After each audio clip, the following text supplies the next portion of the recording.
이 시간 함께 읽을 말씀 신명기서 6장 4절로부터 9절까지 말씀입니다. 이스라엘아 들으라. 우리 하나님 여호와는 오직 유일한 여호와이시니 너는 마음을 다하고 뜻을 다하고 힘을 다하여 내 하나님 여호와를 사랑하라.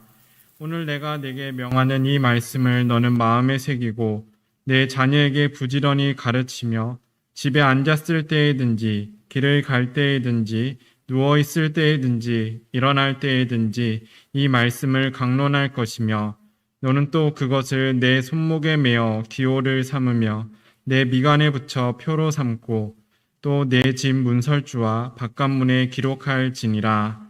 아멘.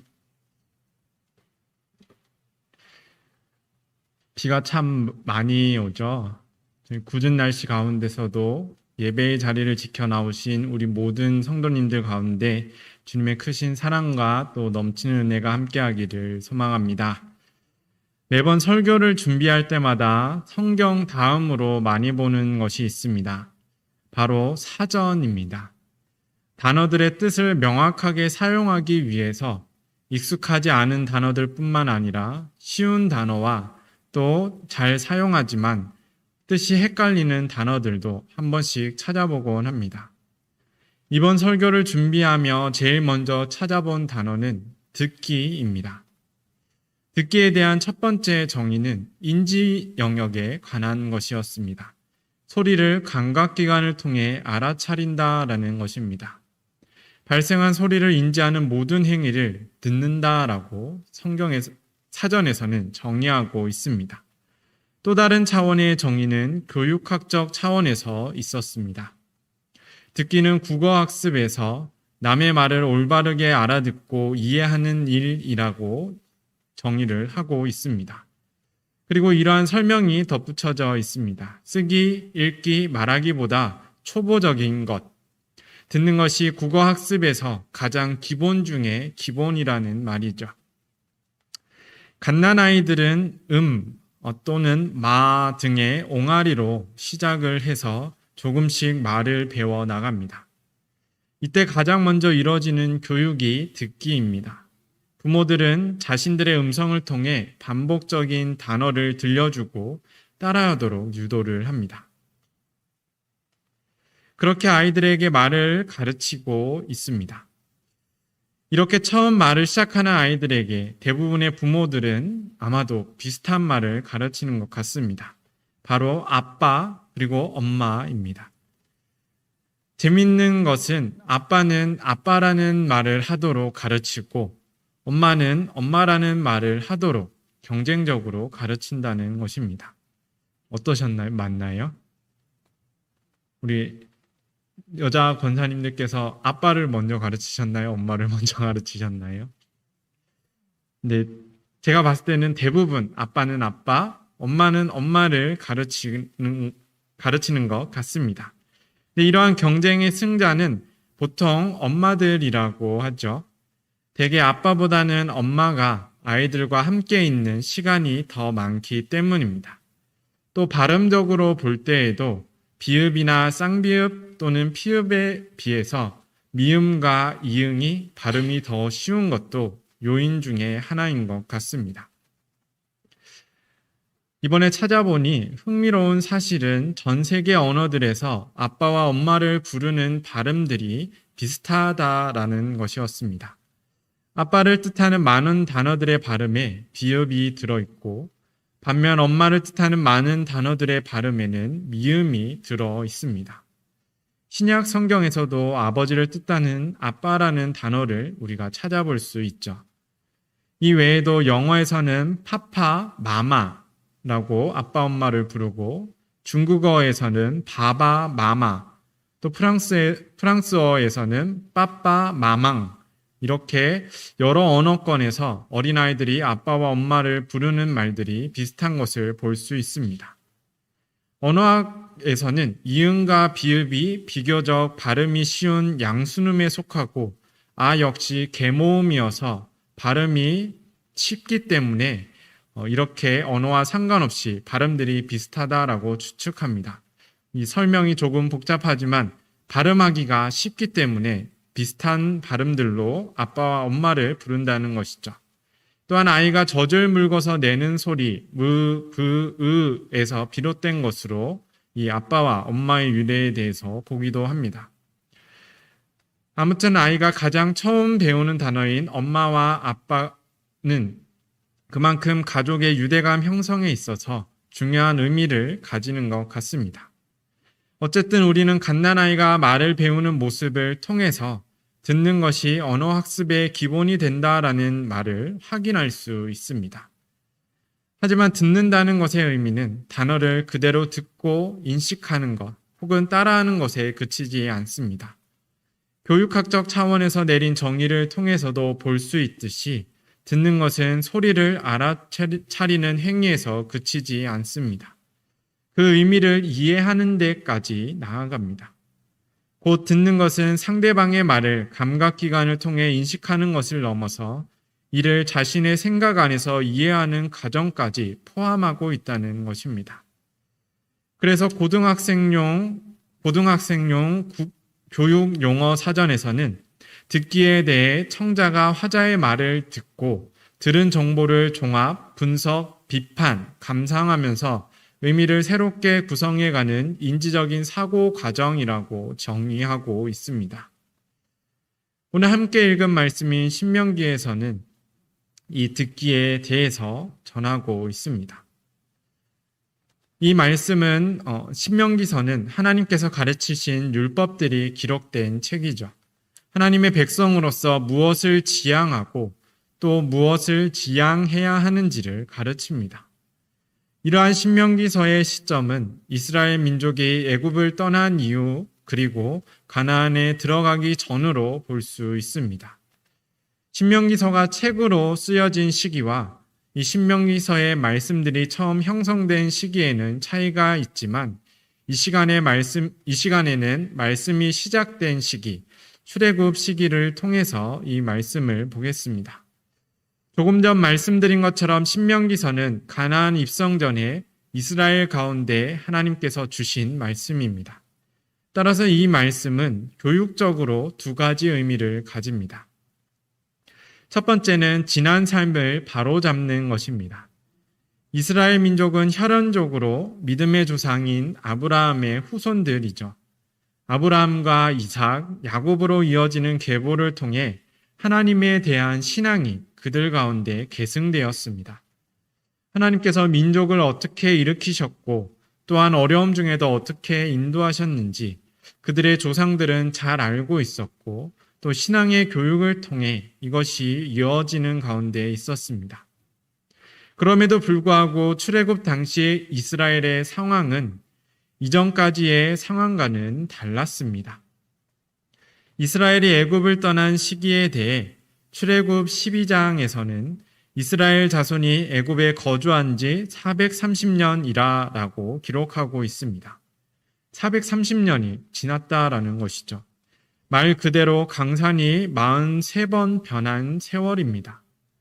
또 100년을 기준으로 하는 세기로 보면 4세기가 지난 시간이고 30년을 기준으로 하는 세대로 따지면 14번의 세대 교체가 이루어진 시간입니다. 그만큼 문화와 관습 등 내외적으로 애굽으로 이전하던 시기와 달라졌음을 의미합니다. 따라서 아무리 신앙의 가치를 지키기 위해 그들이 노력했을지라도 애굽의 영향을 모두 막을 수는 없었다라는 것입니다. 이스라엘이 미처 인지하지 못하는 영역에서 애굽과 문화적인 동화가 일어났던 것이죠. 이는 신앙적인 영역에 있어서도 마찬가지였습니다. 그렇기 때문에 하나님께서는 율법을 가르쳐 하나님의 백성으로서의 삶을 다시 바로잡으신 것입니다. 두 번째는 앞으로의 삶을 가르치는 것입니다. 이제 이스라엘이 나아가야 하는 곳은 애굽 시기 전에 그들의 조상들이 머물렀던 그 약속의 땅입니다. 하지만 하나님에 대한 신앙이 남아있는 곳은 아니었습니다. 이미 하나님을 알지 못하는 자들, 또한 이스라엘이 그곳에 살았다라는 것을 알지 못하는 자들이 그 땅을 차지하고 있었습니다. 그들은 자신들의 신과 여러 우상을 섬기며 독자적인 문화를 형성하고 있었습니다. 따라서 이스라엘이 가나안에 정착한다는 것은 그들이 잃은 문화의 영향으로 들어감을 의미했습니다. 하지만 자칫 애굽 시대처럼 그들의 문화에 영향을 받을 수도 있는 상황이었습니다. 광야를 지나온 이스라엘 민족에게 이미 정착한 이들이 이룬 것들과 그들이 일구어 놓은 문화는 보다 안정적으로 보일 수밖에 없었습니다. 이는 그들의 신앙과 문화가 더 좋은 것으로 여겨질 수 있었다라는 것입니다. 당장 눈에 보이는 것들이 자신들의 남루한 옷과 또 남루한 형편과 비교가 될 수밖에 없었기 때문입니다. 하나님께서는 이러한 미혹에 시험들지 않도록 말씀으로 가르치셨습니다. 앞으로 나아가는 그 땅에서 무엇을 지켜 살아가야 하는지 말씀해 주셨습니다. 겉으로 보이는 것과는 달리 하나님 앞에서 죄가 되는 이방인들의 모습을 너희는 닮지 말라라고 말씀하십니다. 하나님께서는 이 말씀을 주시며 종교인이나 지도자들 뿐만 아니라 모든 백성들에게 가르치게 했습니다. 말씀을 지키는 삶은 하나님의 백성이라면 남녀노소와 사회적인 높고 낮음의 차이를 막론하고 누구라도 반드시 지켜 살아야 함을 의미합니다. 이러한 말씀, 이러한 율법의 가르침의 시작이 오늘 함께 읽은 말씀입니다. 5절에서는 말씀을 주신 이유를 분명히 밝힙니다. 너의 마음과 뜻과 힘을 다하여 하나님을 사랑하라. 하나님을 사랑하기 위해 지켜야 하는 말씀이라는 것입니다. 하나님을 사랑하기 위해 지난 삶을 바로잡고 또 앞으로의 삶을 다짐하라 알려주십니다.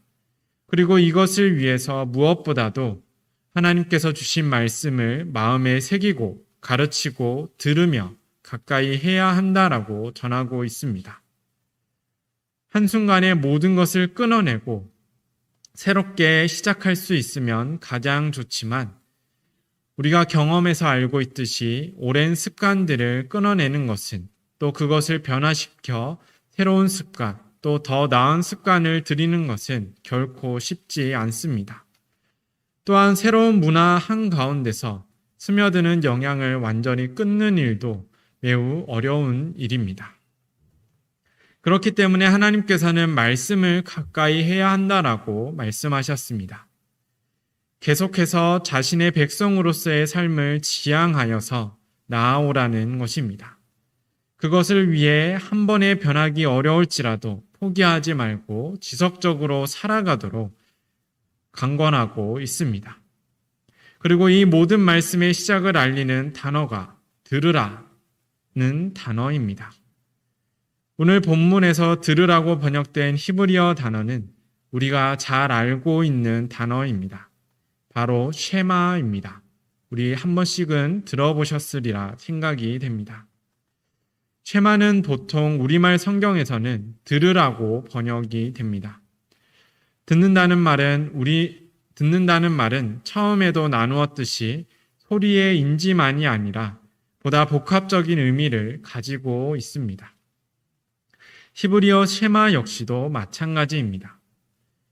미국의 신학자 가운데 제임스 스트롱이라는 사람이 있습니다.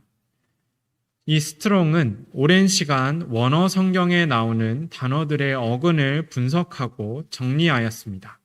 그리고 이 어근들의 번호를 매겨서 차례로 구분을 지었습니다. 또한 이 어근이 어떤 단어와 어떠한 변화를 거쳐 사용되었는지, 그리고 이 어근들은 어떠한 뿌리적인 의미를 가지고 있는지도 함께 정리했습니다.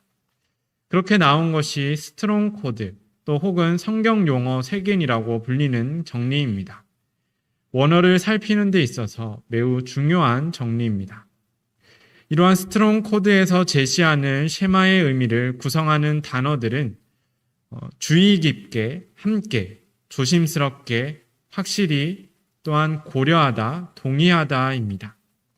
이 단어들을 바탕으로 쉐마가 뜻하는 듣는 것의 의미를 정리해 보면 주의 깊고 조심스럽게 그러나 확실하게 인지하고서 이것을 고려하고 동의해 나아가는 복합적인 이해의 과정이라는 것입니다.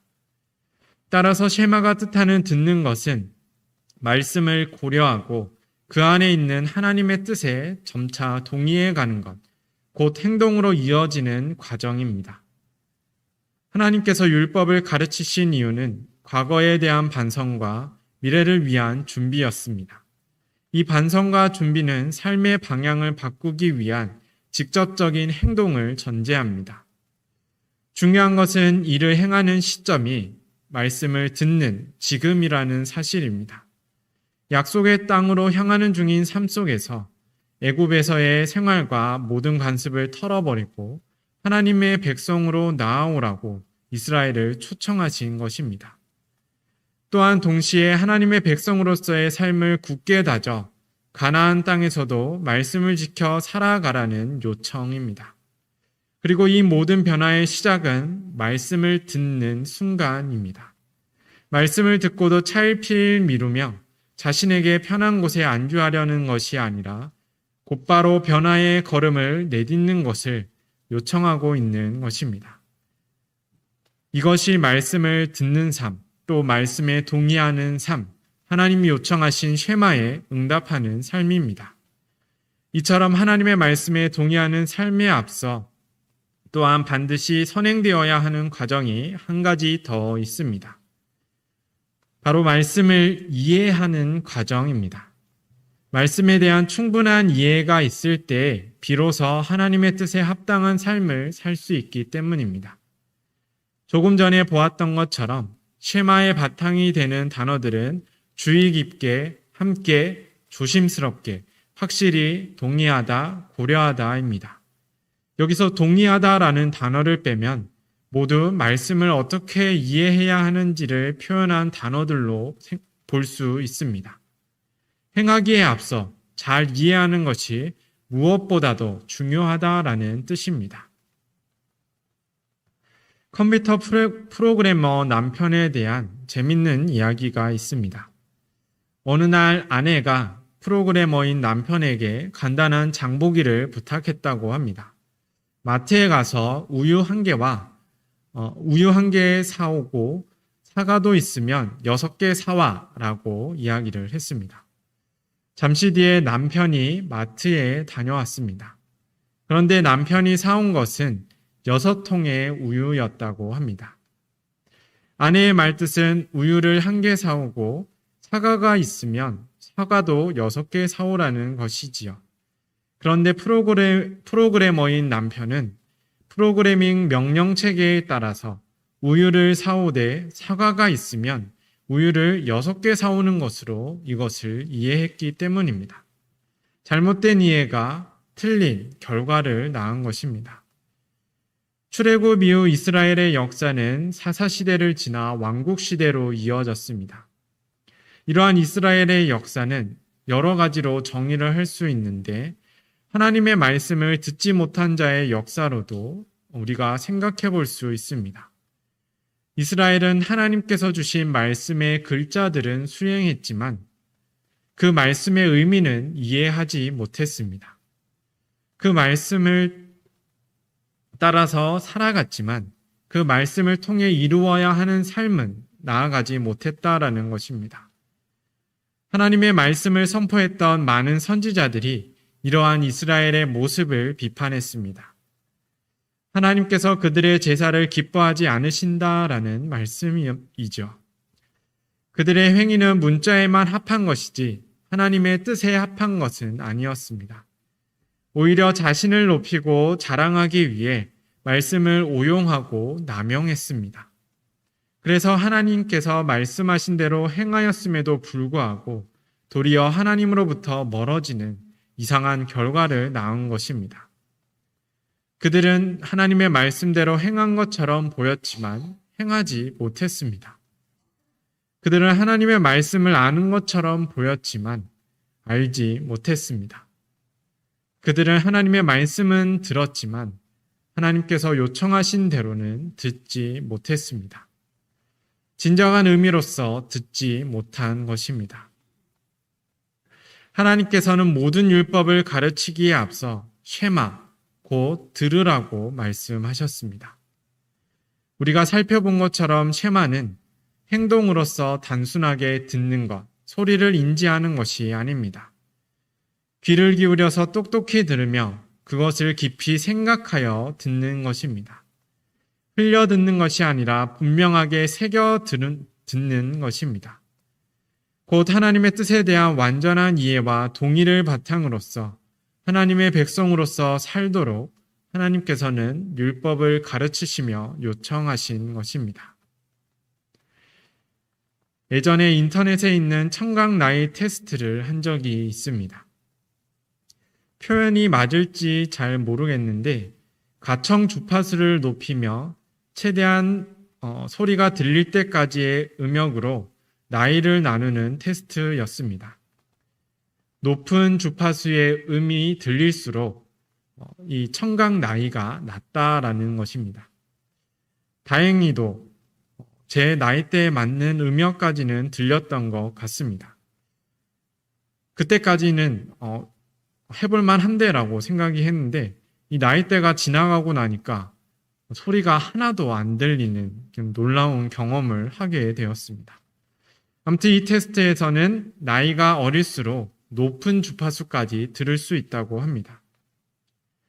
하지만 이렇게 작은 소리까지 또 높은 주파수의 소리까지 들을 수 있다고 하여서 어린아이들이 잘 듣는다라고 말할 수는 없습니다.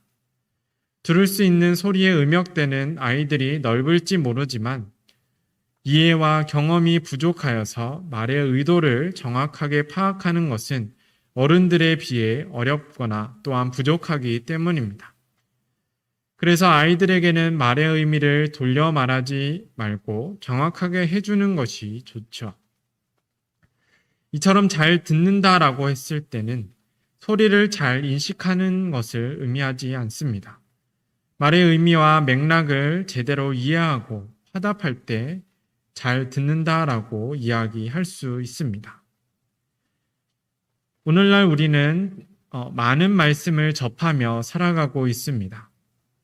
옛날에는 교회의 공예배인 주일 예배와 수요 예배를 통해서만 말씀을 듣고 배울 수 있었습니다. 조금 더 열심히 있는 사람이라면 교회에서 진행하는 교육을 통해서 말씀을 배우기도 했습니다. 하지만 지금은 다릅니다. 대중매체와 온라인 매체를 통해서 언제 어디서든 말씀을 들을 수 있습니다. 형편에 따라서 긴 말씀을 나누어 들을 수도 있고 또한 시간과 공간의 제약이 없기 때문에 우리 교회 외에 다른 교회 목사님의 예배 설교나 또 여러 교수와 강사들의 지난 강의들 역시 또한 지금 하고 있는 강의들 역시도 들을 수 있습니다. 그리고 한 번 듣고 막 끝나는 것이 아니라 여러 번 같은 말씀들을 반복하여서 들을 수도 있습니다. 약간의 노력만 기울인다면 다양한 사람들이 전하는 수많은 말씀들을 들을 수 있다라는 것입니다. 많이 들을 수 있고 반복하여서 계속해서 들을 수 있습니다. 이렇게 말씀이 넘쳐나는 시대 속에서 우리는 참으로 잘 들을 수 있어야 합니다. 그저 많이 듣는다고 하여서 또 반복하여서 한 말씀을 듣는다고 하여서 잘 듣는 것이 아닙니다. 외부로부터 들려오는 기독교계를 향한 필요한 비판과 또 내부적으로 이루어지는 여러 반성들을 통해서 우리는 잘 듣는 것이 무엇인가에 대해서 깊이 고민해야 합니다. 듣기는 하지만 생각하지 못하며 생각하지 못하기에 말씀을 제대로 살아가지 못합니다. 하나님의 긍휼하신 사랑을 왜곡시켜 편협하게 그 빛을 비추고 있습니다. 또한 말씀을 듣는 데서 그치며 그것이 삶으로 이어지지 못하는 가운데 있습니다. 이러한 시대 속에서 들으라는 하나님의 부르심에 응답하여 주신 말씀을 잘 들을 수 있으면 좋겠습니다. 말씀을 듣는 것은 소리가 아니라 그 내용에 반응하는 것이며 하나님의 그 뜻에 동의해 가는 과정입니다. 아멘에 대한 재밌는 이야기가 있습니다. 어느 한 교회에 아멘을 큰 소리로 잘하는 장로님이 있었다고 합니다. 이 목사님이 설교를 하실 때마다 아멘으로 그 끝에 화답을 했습니다. 그런데 이 장로님은 그 아멘을 하는 것에 심취하여서 아멘이 필요한 말이나 또 아멘이 필요하지 않은 말에까지 아멘을 했다고 합니다. 그래서 한날은 목사님께서 심판의 예언에 대해서 설교를 하고 있었는데 대부분의 예언의 말씀들이 그렇듯이 굉장히 폭력이 가미된 또 그들에게 닥칠 슬픔에 대해서 얘기를 했습니다. 그리고 하나님께서 이스라엘의 죄를 비판하신 그 모습, 너희에게 심판이 임할 것이다 라는 그 말씀을 설명을 하고 있는데 이 장로님이 여느 때처럼 큰 소리로 아멘을 외쳤다고 합니다. 심판을 받겠다는 이야기일까요? 우리가 잘 듣는 것은 내용에 반응하는 것입니다. 말씀을 듣는다고 하는 것은 소리를 인지하는 것이 아니라 그 내용을 고민하고 내 것으로 받아들이는 과정입니다. 그 과정 역시도 나의 생각과 아집으로서 또 나의 고집으로서 그것을 곡해하는 것이 아니라 하나님의 사랑과 또 하나님의 뜻 가운데서 이해해 나가는 것입니다. 말씀을 보다 잘 들을 수 있기를 소망합니다. 세상을 지으시고 구원하신 하나님에 대한 고백으로 우리에게 주시는 말씀을 들을 수 있기를 바랍니다. 우리에게 예수 그리스도를 보내어 주신 그 하나님의 사랑으로서 말씀을 들을 수 있기를 바랍니다. 그래서 힐난하고 죽이고 비방하는 일 가운데 하나님의 말씀이 헛되이 소비되는 시대 속에서 진정한 말씀의 의미를 이루며 생명을 살리며 살아갈 수 있기를 소망합니다. 이렇게 말씀을 잘 듣는 은혜가 청주제일교회와 또 우리 모두 가운데 충만하여 앞으로도 계속해서 하나님의 뜻에 참여하는 건강한 교회, 생명을 살리는 귀한 교회가 되기를 주님의 이름으로 축원드립니다. 함께 기도드리겠습니다. 사랑의 하나님, 우리에게 귀한 말씀을 주신 은혜에 감사드립니다. 언제나 말씀에 귀 기울일 수 있도록 우리를 인도하여 주옵소서.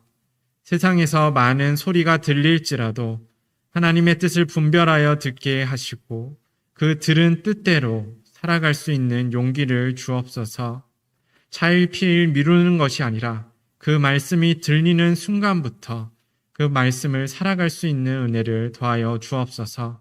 그래서 하나님의 귀한 사랑을 증거하는 삶을 살아가도록 우리를 인도하여 주옵소서. 말씀이 육신이 되어 이 땅에 오신 예수 그리스도의 이름으로 기도드립니다. 아멘.